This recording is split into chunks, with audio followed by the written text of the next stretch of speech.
Sud Radio, la Sexy News. Avec Noulib.com, le site de rencontres curieuses et décomplexées. Noulib.com, NOUSLIB.com. Inscrivez-vous gratuitement.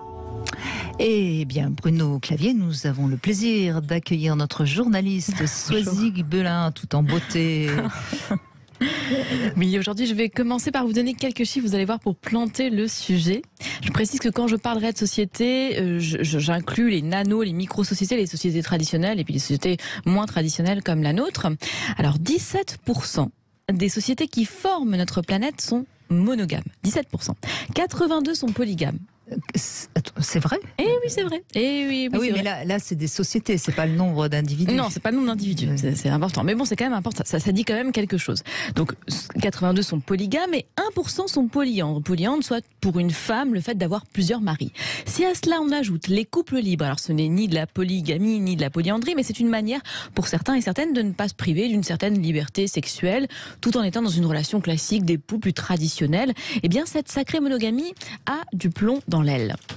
Pas plus tard qu'hier, j'échangeais avec un ami qui, s'il était d'un romantisme exacerbé il y a encore quelques années, me disait vouloir et pouvoir très facilement se projeter dans une société différente, au rapport amoureux différent, une société qui permettrait d'avoir pour chaque individu, peu importe son sexe, son genre, 1, 2, voire 3 compagnons, chacun vivant chez soi avec des relations à 4, 5, qui au-delà d'un PQR, d'un plan cul régulier, seraient des RL, des relations régulières, affectives, sexuelles, amoureuses.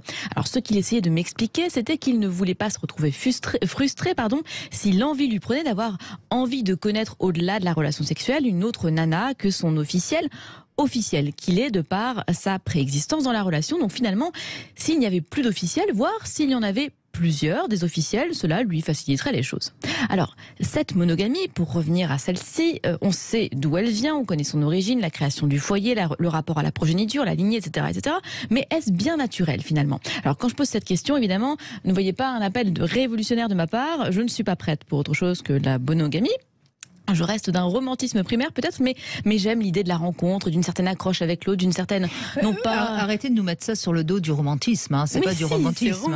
C'est quoi ? Non, le romantisme, c'est pas forcément la monogamie. Hein. Alors on est romantique à 4 ou 5 ? C'est du romantisme aussi ? Mais pourquoi pas ? Oui, c'est une forme de romantisme un peu...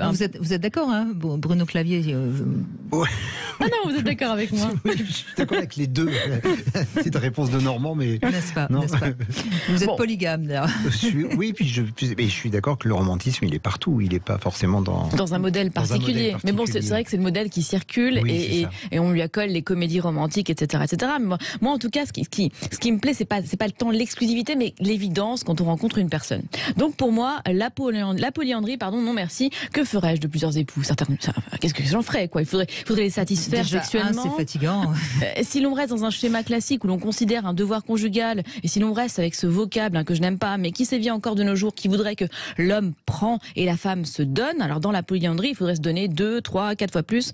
Oui, alors pour celles qui fantasment sur ce pluralisme masculin, je vais vite vous faire redescendre. L'auteur Antonio Fischetti, que vous allez recevoir prochainement, nous parle dans son ouvrage Sac à dos et libido de certaines régions du Tibet où sévit la polyandrie. Dans ces régions, la femme épouse non pas un homme, mais toute la fratrie, ou bien l'aîné, mais a un devoir conjugal envers tous les autres frères, et cela évidemment selon le beau vouloir de l'aîné.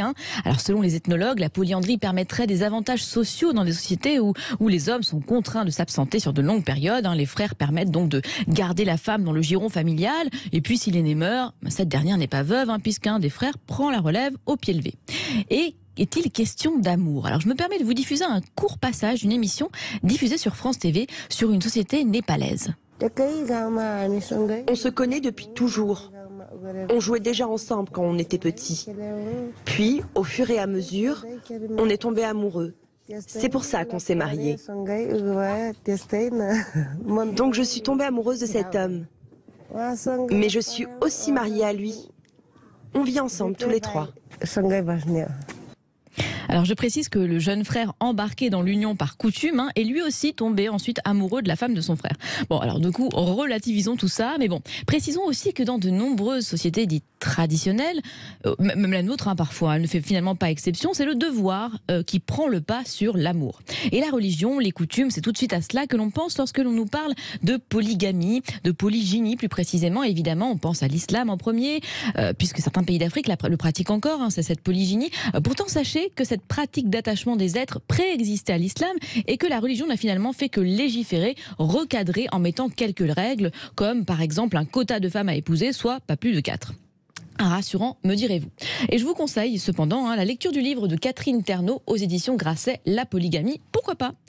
Mais ce qui pose problème lorsque l'on parle de polygamie, de polygynie ou de polyandrie, c'est finalement cette notion d'obligation, de non-consentement, ou du moins d'un consentement qui ne serait pas lié à un désir individuel, mais à un consentement lié à une tradition, à une culture, à une société.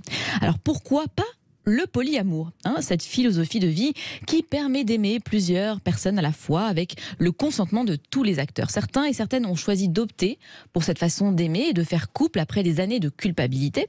Alors attention, polyamour ne signifie pas cependant que tout est permis, la notion principale étant le bien-être de tous, et il existe autant de modèles polyamoureux que de façons d'aimer. Voilà. N'est-ce pas? Qu'est-ce que vous en pensez? On peut s'y retrouver ou pas là-dedans? Oui, il y a du poly. Oui, franchement, c'est pas si simple. Enfin, chacun fait ce qu'il peut. Mais je pense qu'il y a toujours des règles, parce que là, on énonce des sociétés où, du coup, là, il y a la femme qui couche avec tous les frères et tout, mais il y a toujours des règles derrière. C'est-à-dire que partout, il y a des garde-fous pour que ça dégénère pas. Donc ils ont dû s'arranger pour qu'il y ait des règles spéciales. Oui, bien sûr. C'est indispensable. La vie en société nécessite forcément des règles. Et d'ailleurs, le problème actuel, justement, c'est que on a ouvert la boîte de Pandore, mais il n'y a plus tellement de règles. Et c'est vrai que beaucoup de gens sont un peu paumés actuellement, notamment dans la relation, dans les relations amoureuses, bien sûr. Parce que c'est vrai, un couple libre, finalement, c'est très vague, c'est très vaste. Enfin, c'est quoi un couple libre? Qu'est-ce qu'on met derrière Est-ce que c'est deux mots qui vont ensemble, un couple libre? Qu'est-ce que ça veut dire? Qui est libre dans l'histoire? Qui consent à cette liberté? Qui souhaite cette véritable liberté? Finalement, il y en a toujours un plus que l'autre. Il y en a un qui s'arrange, il y en a un qui s'accommode avec ça pour garder l'autre, en fait. Non, c'est complexe. Après, je suis pas contre, mais en fait, j'étais assez choquée par les chiffres, moi. 82% de polygames, de sociétés polygames sur notre planète. Voilà. Et pourtant, on prône cette monogamie. Oui, mais enfin, vos sources, elles sont un peu biaisées quand même. Elles sont tirées d'un livre. Oui, je sais, mais je connais Antonio. Je dis, elles sont un peu biaisées. Je serais ravie de le recevoir dans quelques jours, mais c'est quand même quelqu'un qui aime provoquer, pour le plaisir de provoquer. Vous le connaissez peut-être De nom, mais je ne connais pas personnellement. Donc voilà, c'est des sources qui sont amusantes, mais qui ne sont pas d'une fiabilité totale. Et si on calculait en nombre d'individus sur la planète, ce serait vraiment l'inverse, de toute façon. Oui. Bon, oui. Enfin. Effectivement. Merci Soisig Belin. Je vous en prie. Merci beaucoup. Merci. Sud Radio, la Sexy News. Avec noulib.com, le site de rencontres curieuses et décomplexées. Noulib.com, NOUSLIB.com. Inscrivez-vous gratuitement.